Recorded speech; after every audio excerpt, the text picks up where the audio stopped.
আমাদের মেয়েদেরকে বলতেছি, কোনো অবস্থাতেই কোনো মুসলমান ছেলের সাথে কোনো অবৈধ সম্পর্কে যাবেন না। আর অমুসলিম হলে তো কোনো কথাই নাই। অমুসলিমের সাথে আপনার কিসের প্রেমের সম্পর্ক? একটা চট দিয়ে দাঁত ফেলে দেওয়া দরকার মেয়ের। অমুসলিম ছেলের সাথে তোমার কিসের প্রেমের সম্পর্ক? পরে যখন এই ছেলেগুলো তোমাকে নিয়ে রেপ করে রাখবে, তখন তোমার আক্কেল হবে? তখন তোমাদের হুঁশ ফিরবে? তখন এসে আমাদের কাছে মেসেজ করতেছে, আমার এই সমস্যা হয়েছে, আমাকে এখন আমি কি করব বলেন।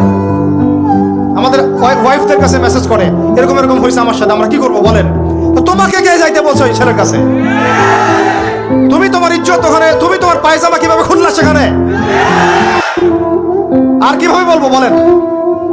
তুমি একজন মুসলিম ঘরের মেয়ে, তোমার ইজ্জতের দাম নাই, তোমার সম্মানের দাম নাই, তোমার ইজ্জত আবরুর দাম নাই। তুমি কেমন করে নগ্ন হয়ে বাইরে ঘুরতে পারো? তুমি কেমন করে একটা অমুসলিম ছেলের সাথে প্রেমের সম্পর্ক করতে পারো? কিভাবে তুমি একটা অমুসলিম ছেলের সাথে বেড়ে যেতে পারো? তার সামনে তোমার পায়জামা কেমন করে খুলতে পারো তুমি? আমার ল্যাঙ্গুয়েজ আপনি রাগ করেন না, আমি খুবই ফেড আপ এদের উপরে।